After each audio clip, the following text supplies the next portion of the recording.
I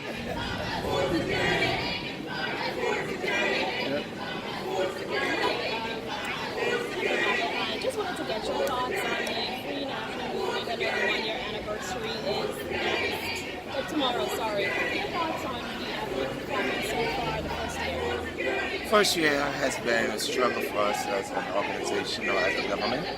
I guess we could call it growing pains, trying to get our footings, members of parliament and parliamentary colleagues, and of course cabinet ministers.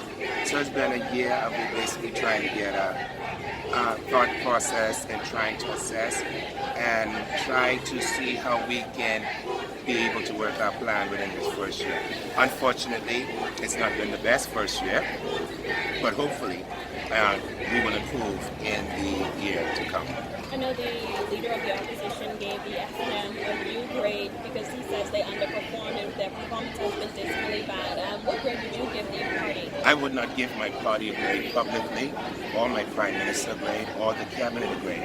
What I will simply say is that there's room for improvement and we can do better. Well, do you think generally people are happy? I mean, after payments, FNMs, PLPs, do you think people are generally happy with this government? No, as I stated in the House of Assembly, people are disappointed in our first year. But I'm speaking not as a rogue MP, but as an MP concerned about our nation and the people, and saying to my government, and when I say my government, I'm speaking of membership, that we have an opportunity to fix it and to do better. We have this opportunity. So constitutionally, we have 4 more years. And so what I'm doing is giving constructive criticism. And we would do that so that people will improve. We do it to our children, we do it to organizations. And so I'm not criticizing for criticizing sake what you're opposing. I'm criticizing to say we have an opportunity to fix what the Bahamian people want us to fix. One of the things I'm having to struggle with is many times we recognize that many people in our society recognize that when it comes to politicians, it seems that what's important to the people is not always important to the politician. And politicians must make it their business to make sure that what's important to the people should be important to them. And that is what I would hope that my party and our government will do in this year. A lot of times people talk about what was done wrong. What do you think the party has done right in government? Oh, this year we have to give the party credit for the fact that murders are down. That is one of the things that I'm extremely proud about. Also, the fact that the economy has grown, as the Prime Minister stated, by 1.4%. But even so, we're happy for that progress. But unfortunately, the average man in the country don't feel that 1.4%. And so the most vital question is, for most people and most Bahamians, is, am I better off today than I was a year ago financially? People vote their pocket.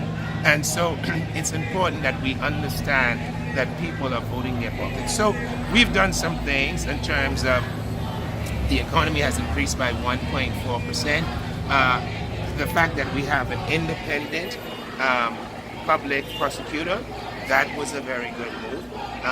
Today, the land bill, even though it is a good move in the right direction, again, the question still remains, can Bahamians afford to buy the land and still turn around and purchase a house, and will banks be willing to give the average man that opportunity? And then there are those who say, well, this bill will support and help those who work for government. But we also know that most people who work for government are maxed out already in loans. A lot of people think you are the rogue MP. The Prime Minister didn't address specifically asked that MPs stop criticizing, members of the party stop criticizing the government and seem more united. What is your response to that? Because a person has a different opinion with an organization does not make that individual anti the organization. That's how you grow. Forget the party. We're not operating when it comes to governance as a party. We are a government. Government have a responsibility to all persons, to include the PLP, the FNM, the DNA, and the independent. So when you're a government, you can't be basically governing for one set of people. And we have to understand that there are other views that oppose our views. Even if we don't agree with those opposing views, we must be humble enough to listen and to at least be critical and analytical about those views. My kind of question, you ran on the Free National Movement ticket. As a person who ran for the party, a member of the FNM, are you personally pleased with what you've seen in this first year with the Menace administration? We need to improve. There's always room for improvement. We can do a little bit more than what we've done. We have to see, the bottom line is we claim to be the people's government. We must therefore push the people's agenda. And oftentimes when we come to this place, we tend to push what seems to be important to the politician isn't always important to the people. If it's important to the people, we should then make it our agenda. And so at the end of the day, am I pleased with how far what we have done and how we have performed? Many people in this country, including supporters of the governing party, are disappointed. But again, I say, we have an opportunity to fix it and to make it better. And that's all I'm doing. I'm not advocating to name and shame my party. I'm doing this so that the party can have an opportunity to correct tomorrow what it did wrong yesterday. So I'm not naming and shaming the party. I'm saying to the party, there is room for improvement. Let's improve. And if we improve, people will be happy. People must feel good about themselves. It's the people's time. So why not deal with the things that will make the people happy? Let me say this. The economy isn't the best, but we have to do a better job of explaining what we found. If you go to the store and tell me you're going to buy me a candy, and you go in the store and I know candy's supposed to be in the store, when you come out of the store, you don't say anything to me. Yet you're talking to me just as everything is okay, but forgot that you promised me a candy. Could you at least tell me why you didn't get the candy? Maybe there's a legitimate reason why you didn't purchase it, but let us know. And that's all. We have to do a better job of speaking to the people, and not just speaking to the people, but speaking the people's language. So often as politicians, we speak above the people, at the people, below the people, and don't oftentimes speak to the people. Do you feel, I know right now we have a protest going on, do you feel maybe if the government doesn't change, it's, I guess, not listening, they'll see more of this kind of thing happening? It's early yet, and even though you see protests, you may not see large numbers because Bahamians are afraid of being victimized and being named and branded. But I want you to know that you should not worry about the small protests. We ought to be worried about the silent protests, where people are literally in agreement and not saying anything, but will not physically come because it's early in the game. People still saying, okay, we're not happy, but you have an opportunity to make this thing right.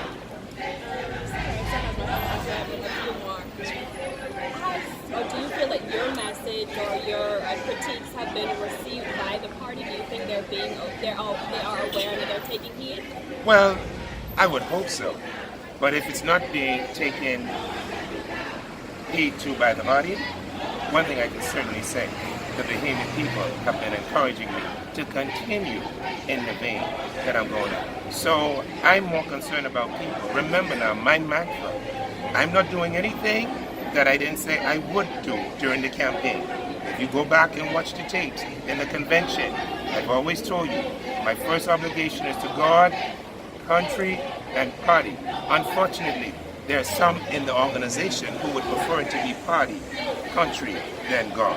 I don't roll that. Mr. McAlphine, thank you for Solution Radio. Your party seems to be the first people to work with WT. What's your position on WT, considering what is already the smaller corporations? I don't have an opinion, a full opinion on WTO at this time. I'm trying to learn and get some more information. Unlike some of my colleagues, I was elected on May 10th, and I don't know everything about everything. And so I know that it's important, but at this time I have no comment.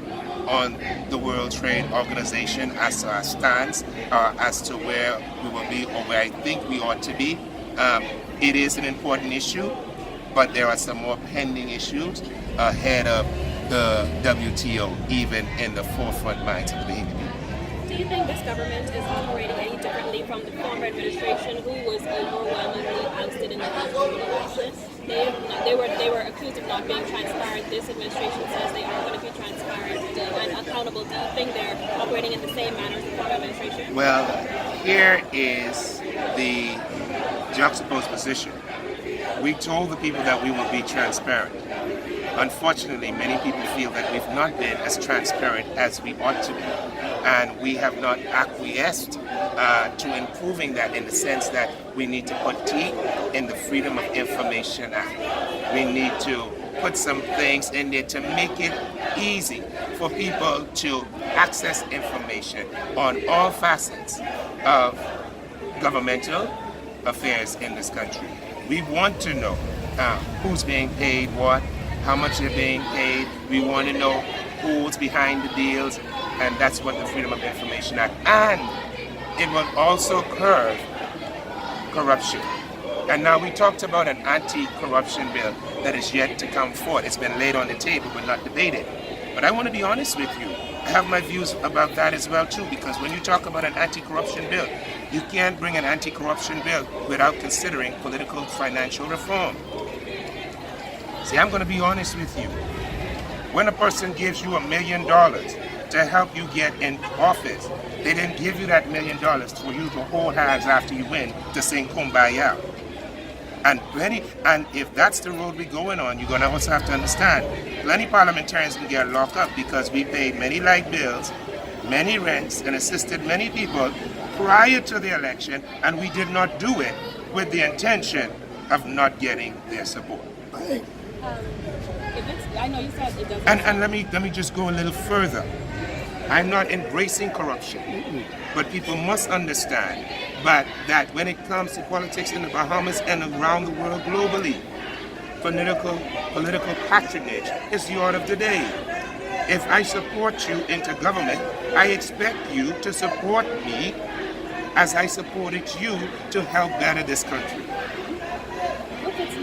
If it doesn't seem to be the people's agenda that the government is operating on, because a lot of things have not happened in the first year, what agenda would you say it is? The government's agenda? This is a question that I'm probably one who will answer this honestly. Let's get honest. The problem with our government, successive and now, when I talk about it, I'm talking about the Free National Movement government. There is a perception out there that every time we come to power, we are either for the white, the light, the rich, and the famous, or the well-connected. We must change that and let people know that we are government for the people, of the people, and by the people, all the people. You can't get in on the backs of the common men and women in this country, and then at the end of the day, turn around and seem to be, not necessarily the case, but seem to be, the perception seemed to be pandering to a special interest group. We have to correct that, because that is how the PLP continues to beat us every time. Even if they don't do it, at least they're good at pretending they're for the people, as opposed to one group who totally basically ignore the people once in and use those people as a stepping stone to get to where they're at. So that has to be corrected. Whether what I just said is real or perception, it has to be corrected for the masses if we intend to stay in political. Political action, please, ma'am. Final question. You mentioned corruption. What about campaign finance? Considering how politics has been played for decades and decades, but campaign finance, finding how people, who's donating, how they're donating. It's very important. It's very important that we have financial reform. That's why I've said if you bring in an anti-corruption bill, you should also bring a campaign reform bill, as to say how much a party can get. And that's where the Freedom of Information Act can also come in. I want to know who's giving to the party. because one person can buy out an election. I mean, if they have the money, if you're talking about in a world where there's billionaires in a global world, somebody can dump $100 million in the Bahamas or 200 to decide which way the government will fall. So it's important for us to have financial reform, to know who's giving to who, how much they're giving, so that at the end of the day, if there are special interest groups, we can actually see who they are. And then maybe the time has also come when we talk about financial reform to determine whether or not government should pay for the election as opposed to outsider funding. There should be a criteria for political organizations, and then based on fulfilling the criteria and meeting a standard, and perhaps we'll have fair elections if the state is taking care of the elections. So the states would pay for everybody's black cards, take care or pay for the rallies, etc. But with limited funds. I'm just saying, I'm not saying that we need to go there, but it's something we need to look at in the future if you want true democracy and fair elections.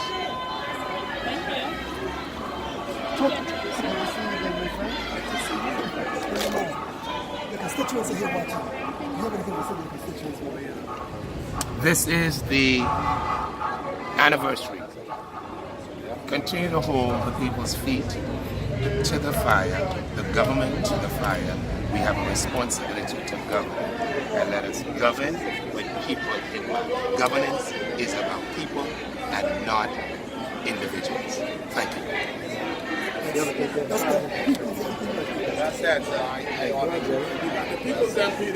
As you see, there is a protest going on over the way, and there are a few persons there from Grand Bahama who are lamenting the Oban deal.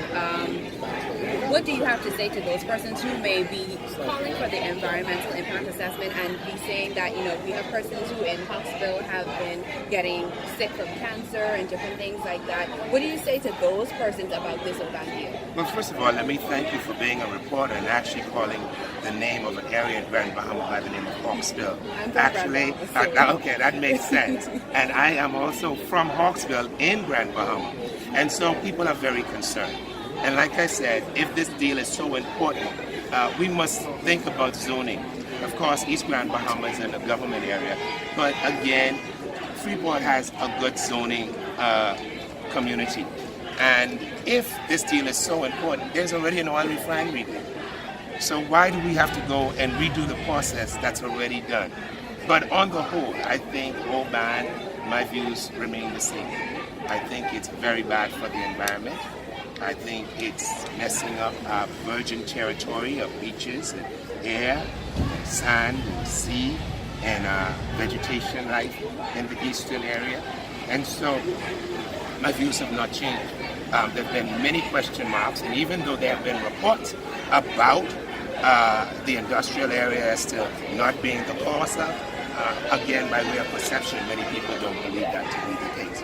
And so my view on Oban is that the environment must be priority before doing any investment, not just that of Oban, but any investment that might be an endangerment to both the people and our land, air, and sea, and our wildlife must have a question mark over it.